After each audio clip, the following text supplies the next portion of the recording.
The outcome of the India-Pakistan conflict was a severe psychological blow to India and a significant setback for Modi and the BJP.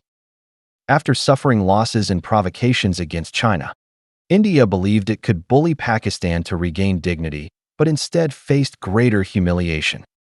Many predict that Modi will not stop here.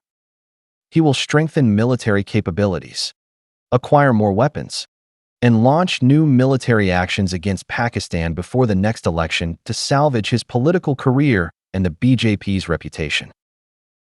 The most effective approach is to heavily purchase US-made equipment, including F-35 fighters and Patriot missiles, along with corresponding drones, early warning aircraft, electronic warfare systems, and anti-drone weapons, all integrated with a unified data link to form cohesive combat capabilities. However, such a plan requires astronomical funding. Apart from the US, only Israel has achieved this, and only after decades of deep alignment with the US. Israel essentially serves as the US's enforcer in the Middle East, functioning as an extension of the US military. Israel's national fate is entirely dependent on the US, which trusts Israel implicitly. India could not replicate this relationship in 50 or even 100 years. The US is wary of falling into China's trap, where China uses Pakistan to provoke India, forcing the US to arm India.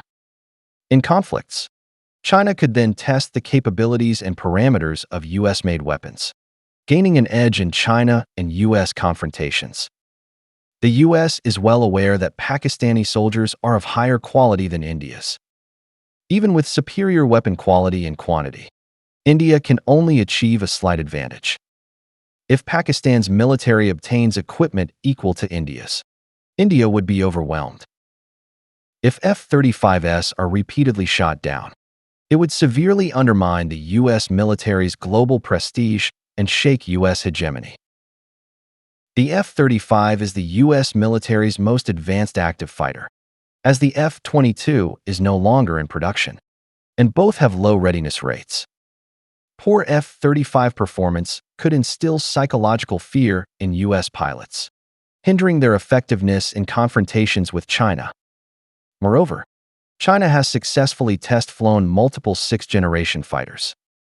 China's industrial capacity far surpasses the US, with higher weapon development efficiency, lower costs, and unmatched production capacity. The coming period will see significant shifts in China and US military power, with China taking the lead in multiple domains. In emerging warfare domains, China is either on par with or ahead of the US, including hypersonic missiles, laser weapons, electromagnetic weapons, anti-satellite weapons, drones, and robotic dogs, where China holds world-leading positions.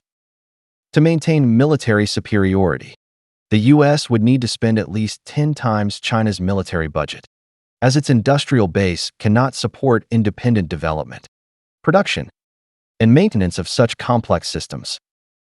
With high national debt, the US lacks the capacity for such investment.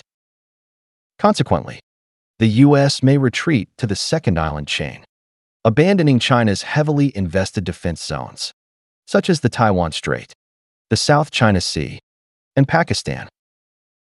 For a country like India, which is not even a US ally, allowing China to probe US military capabilities is highly unwise. The US willingness to sell F-35s to India has significantly diminished, especially after Rafale fighters were easily shot down. India would need to pay an exorbitant price for F-35s and might face US restrictions on using them against China or Pakistan. After all, the US also prohibits Pakistan from using F-16s against India, with the ability to remotely disable fighters.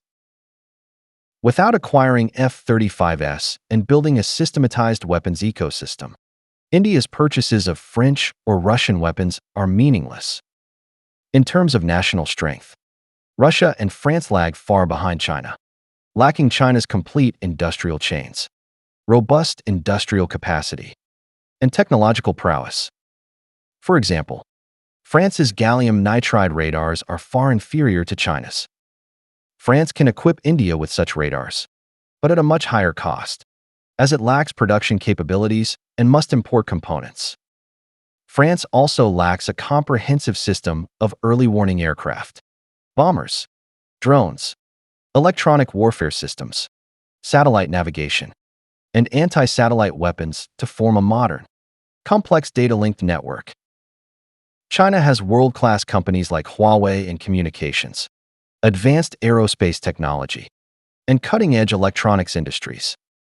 France's military R&D capabilities are negligible compared to China's.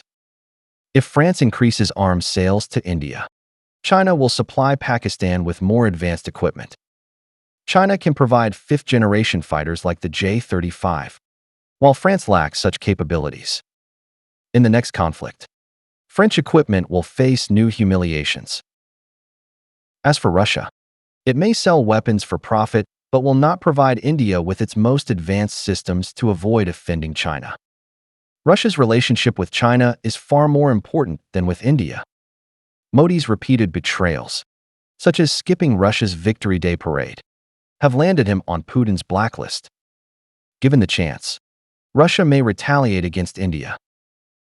At this juncture, India's domestic weapons industry will seize a rare opportunity. It will fabricate performance metrics, secure massive government funds, and unveil various new weapons, defeating all rivals on paper to satisfy Indian pride. However, Modi and his generals will know these are unreliable and lack combat effectiveness. I predict that Modi will end his political career consumed by fear and humiliation toward China, unable to find viable means of retaliation. India, due to his arrogance, will become a global laughingstock, losing any chance of becoming a major world power.